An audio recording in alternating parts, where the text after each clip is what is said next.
دماغ سے گندے خیالات نکالنے کا عمل۔ حضرت علی رضی اللہ تعالیٰ عنہ نے فرمایا، ایک شخص حضرت علی رضی اللہ تعالیٰ عنہ کے پاس آیا اور اس نے عرض کیا، اے علی، اکثر اوقات میرے ذہن میں گندے خیالات آتے ہیں، ان سے چھٹکارا کیسے پائیں؟ تو حضرت علی رضی اللہ تعالیٰ عنہ نے فرمایا، بسم اللہ الرحمن الرحیم۔ واضح رہے کہ انسان کو وسوسے اور خیالات آنا ایک غیر اختیاری فعل ہے۔ اسی لیے حدیث شریف میں آیا ہے کہ نبی کریم صلی اللہ علیہ وسلم نے فرمایا، میری امت کے لوگوں کے سینوں میں جو وسوسے آتے ہیں، اللہ تبارک و تعالیٰ ان سے درگزر فرماتے ہیں جب تک کوئی شخص اس پر عمل یا اس کے بارے میں گفتگو نہ کرے۔ لہٰذا صورت مسئولہ میں سائل کو چاہیے کہ وہ وسوسوں کی طرف دھیان ہی نہ دے اور نہ ہی اس کو بار بار خیال کر کے لانے کی کوشش کرے اور نہ ہی ہٹانے کی کوشش کرے، بلکہ اس کی طرف التفات نہ کرے، توجہ نہ دے اور لوگوں کو بھی نہ بتائے اور نہ ہی پریشان ہو، بلکہ ذکر اللہ کا اہتمام کرے یا اپنے آپ کو فوراً کسی کام میں مشغول کر لے۔ آمنت باللہ ورسولہ، لا حول ولا قوۃ الا باللہ، اور استغفار کے پڑھنے کا اہتمام کرے۔ حضرت ابو ہریرہ رضی اللہ تعالیٰ عنہ سے روایت ہے کہ رسول اللہ صلی اللہ علیہ وسلم نے فرمایا، بدگمانی سے بچو کیونکہ یہ سب سے زیادہ جھوٹی بات ہے۔ اللہ رب العزت نے سورۃ البقرہ میں فرمایا، جو لوگ آسمانوں اور زمین میں ہے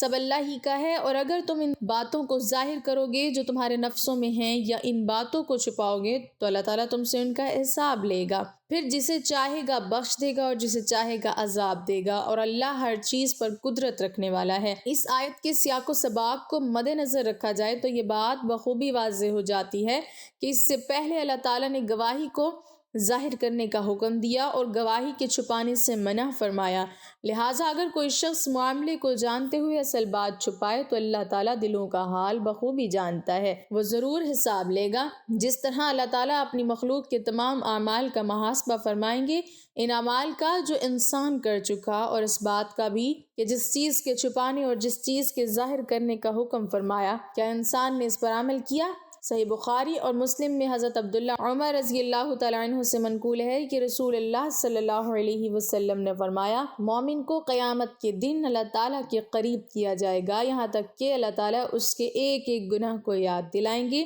اور سوال کریں گے کہ تو جانتا ہے کہ تو نے یہ گناہ کیا تھا؟ مومن بندہ اقرار کرے گا، حق تعالیٰ فرمائیں گے کہ میں نے دنیا میں بھی تیری پردہ پوشی کی اور تیرا گناہ لوگوں میں ظاہر نہیں ہونے دیا، آج میں اسے معاف کرتا ہوں اور نیکیوں کا اعمال نامہ اسے دے دیا جائے گا۔ ایک حدیث میں ہے کہ قیامت کے دن اللہ تعالیٰ فرمائے گا کہ یہ وہ دن ہے جس میں پوشیدہ چیزوں کا جائزہ لیا جائے گا اور دلوں کے پوشیدہ راز کھولے جائیں گے، اور اعمال لکھنے والے فرشتوں نے تو صرف تمہارے وہ اعمال لکھے ہیں جو ظاہر تھے، اور میں ان چیزوں کو بھی جانتا ہوں جن کے بارے میں فرشتے بھی نہیں جانتے، اور نہ انہوں نے وہ چیزیں تمہارے نام اعمال میں لکھی ہیں، میں وہ سب بتاتا ہوں اور اب ان کا حساب لوں گا۔ جب سورہ بقرہ کی یہ آیت نازل ہوئی تو صحابہ اکرام رضی اللہ عنہم کو بڑا فکر ہوا کہ دل میں پتہ نہیں کیا کیا خیالات آتے ہیں، اگر ان کا حساب ہونے لگا تو پھر نجات کیسے ہوگی؟ صحابہ اکرام رضی اللہ عنہم نے اس بارے میں رسول اللہ صلی اللہ علیہ وسلم سے دریافت کیا۔ آپ نے فرمایا، جو کچھ اللہ تعالیٰ نے فرمایا ہے اسے سن لو اور اس کی اطاعت کرو اور مان لو۔ پھر قرآن مجید کا یہ جملہ نازل ہوا، یعنی اللہ تعالیٰ کسی شخص کو اس کی قدرت سے زائد تکلیف نہیں دیتا، لہذا اس بارے میں بڑی واضح بات ذہن میں رکھنی چاہیے کہ انسان کی فطرت ہی ایسی ہے کہ اگر اس کے ذہن میں کوئی خیال آئے تو اس کو روکا نہیں جا سکتا، لہذا جب انسان خیالات کی خود بخود آنے پر قدرت نہیں رکھتا تو اللہ تعالیٰ اس پر مواخذہ بھی نہیں فرمائیں گے۔ یہ بات بھی پیش نظر رہے کہ ایک ہے خیالات کا آنا، ایک ہے خیالات کا لانا، دونوں میں فرق واضح ہے۔ خیالات آ جائیں ان کے روکنے پر تو قدرت نہیں، لیکن خیالات لانے پر یا نہ لانے پر تو انسان قادر ہے، لہٰذا اگر کوئی جان بوجھ کر برے خیالات کو ذہن میں لائے تو اس پر پکڑ ہوگی، جیسے تکبر کا خیال، حسد، بغض، کینہ، دشمنی، لالچ اور دوسرے گناہوں کا خیال لانا اور ذہن میں اسے جگہ دینا، یہ برا ہے، لیکن اگر یہ خیالات خود بخود آ جائیں تو پکڑ نہیں ہوگی،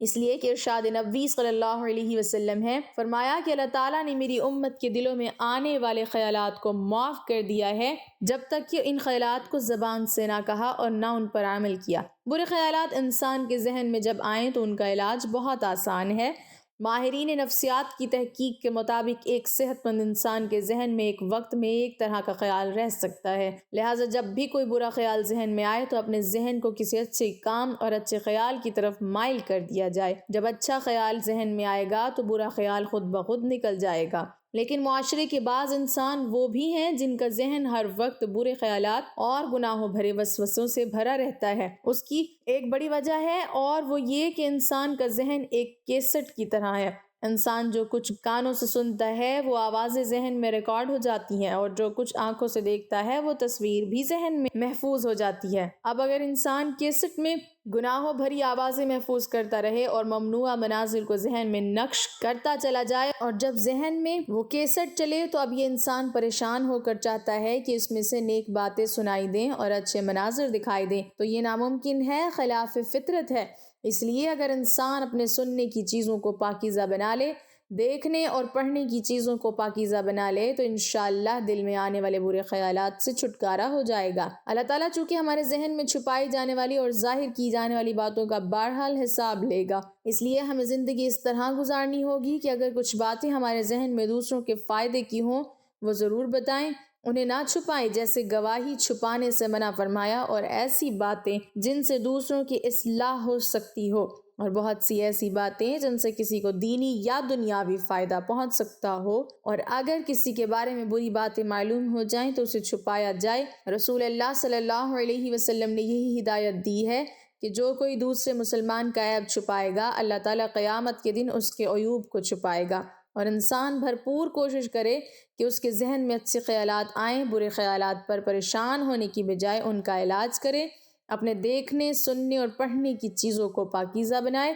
اس لیے کہ اللہ رب العزت دل میں چھپے اور ظاہر کی جانے والی چیزوں کا حساب لے گا۔ اس بات کا پختہ یقین رکھنے والا شخص یقیناً دنیا و آخرت میں کامیاب انسان شمار ہوگا، اور معاشرے میں ایک تندرست ذہن رکھنے والا انسان شمار ہوگا۔ حضرت علی رضی اللہ تعالیٰ عنہ کے پاس ایک شخص آیا اور اس نے برے خیالات اور وسوسوں کی شکایت کی، تو اس کو آپ رضی اللہ تعالیٰ عنہ نے یہ نصیحت فرمائی کہ حرام مال اور حرام کاموں سے اجتناب کرو، اور جب بھی کھانے کے لیے بیٹھو تو لقمہ حلال پر یا غفور یا اللہ یا رحمان پڑھ کر پھونک دو، اس عمل سے برے خیالات آنا رک جائیں گے۔ تو ناظرین، اگر آپ بھی ایسے خیالات اور وسوسوں سے پریشان ہیں اور ان سے نجات چاہتے ہیں تو اس عمل کو کریں۔ اللہ تعالی ہم سب کو ہدایت کے راستے پر چلائے اور ہمارا خاتمہ ایمان پر فرمائے، آمین۔ ناظرین، کمنٹ باکس میں اللہ تعالیٰ کے 99 ناموں میں سے ایک نام ضرور ٹائپ کریں۔